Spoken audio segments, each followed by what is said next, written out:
Hi guys, back again this morning, and today we're going to be tying a Gosling.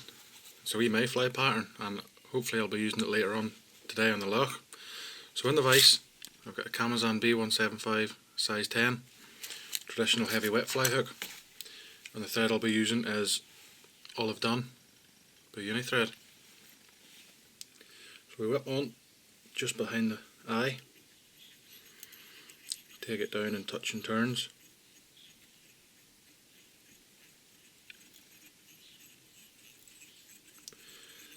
Somewhere down towards the barb, maybe stopping just short above it.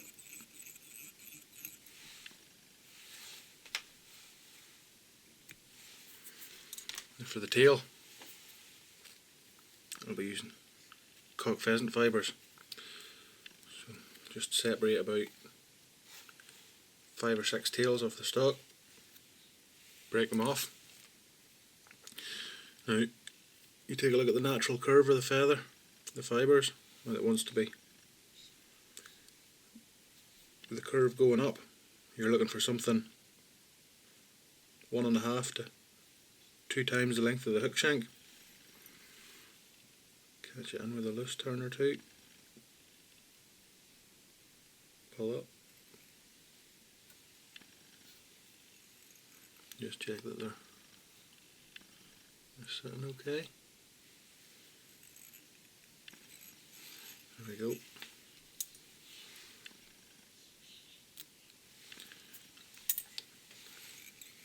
And catch these in on the way back up with your thread. So for the rib of the fly, I'll be using some gold oval. Catch it in at the top of the hook, and again, nice tight turns, securing it in the whole way down the shank. Maybe a wee bit hard to see, but it's caught in on my near side, which is the opposite side of the camera. So for the body, I'm going to be using some golden olive bumble seals fur.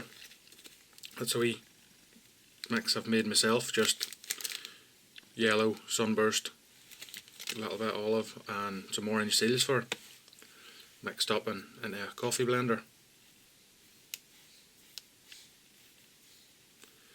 So we dub it on.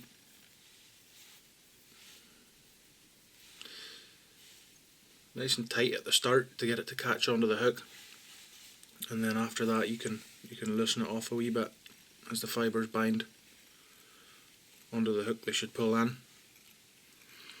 You don't really want it dubbed too tightly on this sort of pattern, and then you wind it up, nice touch and turns, giving yourself a good size body. For the hackle, I'm going to be using a golden olive saddle. Again, length of the fibre, you want sort of the length of the gape of the width of the gape of the hook. So catch it in 4 or 5 turns. And the first turn of the hackle, right in front of the body, 1 full turn, and then as you're working down the body, start off with tight turns, a couple of tight turns, and then widen it up as you're going down. We're looking at 15-mile-an-hour winds today, so there could be a good wave on the Lough. You want something nice and bushy, try and bring the trout up. If it was going to be calm, less turns a hackle would do. You just don't want it as bushy. Maybe something that'll sit on the surface film. So you bring your rib up, even turns, 4 to 5 turns, catch it in behind the eye, 3 or 4 turns to secure it. Now I always work 2 pairs of scissors. I've got an old pair of scissors for cutting things like wire, this oval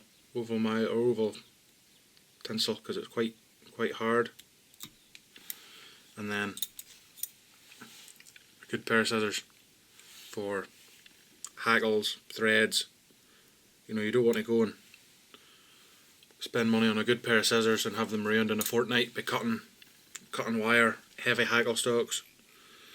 So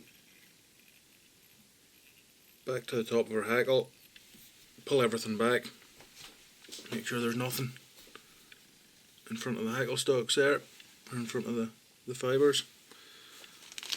And then you want to take some Velcro, give the body a good brush. That's one of the reasons you don't want the body too tight. You want to be able to pull a lot of the fibres of the seals fur out through. Just always be mindful of your thread. If you catch your thread with a Velcro, you could end up snapping it. And from there, I take an olive orange hen hackle.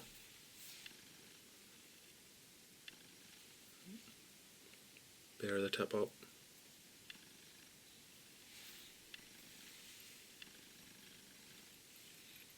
Catch the end of the tip. 3 or 4 turns. Fold it over. Another 3 or 4 turns. Break the tip off. Make sure there's no fibres in front of the head. And then, where are my hackle pliers?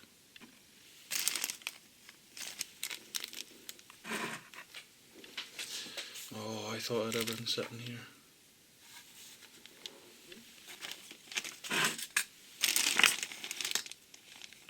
There. Catch the hackle by the stalk, pull your fibres back, looking for a couple of turns just to add a splash of orange to it. A few wee fibres trapped in there, so I just use my double needle to tease them out as I'm going. 3 turns of hackle, thread over the top to catch your stalk in, pull any fibres back, 4 or 5 turns, secure it down, snip off your tag end, and those wee fibres, just tidy them up. Now our last hackle is some teal. Take a nice well marked feather, strip off the fluff at the back end, and now just the same as we did with our hen hackle, you bare the tip up, and again this fly has a natural curve to it, so if you were to tie it in with a curve facing up, all your fibres are going to spring forward. It'll be very awkward to get tied back. So curve down, catch it in by the tip,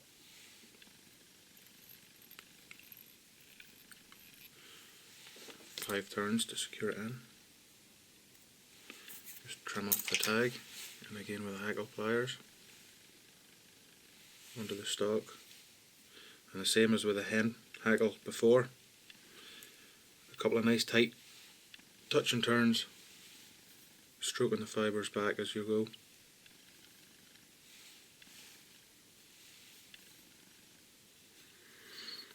Two turns should be plenty, because you find if you get too many turns onto it, you run up into the heavy hackle stock, and it's not very easy to get tied down. It's thick and stiff and just doesn't make it simple. Trim off my hackle stock, pull my fibres back. Now tidy up everything at the head and make your head.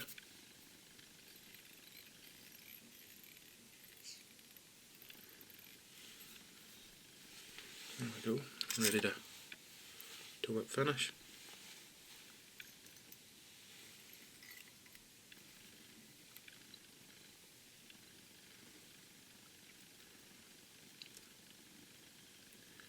Six turns of a whip finish.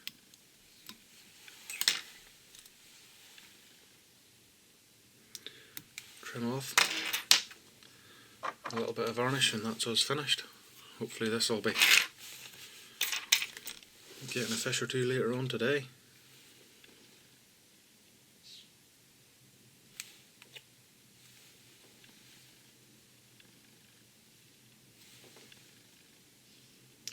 Apologies if this video was a bit rough and ready, but it was done in haste before I head out the door. There we go. And there we have a Gosling. A great little Irish pattern. Little fishing just about any of the lochs that have a hatch of Mayfly on them. Thanks a lot for watching my videos, and same as always, if you like it, hit the subscribe button.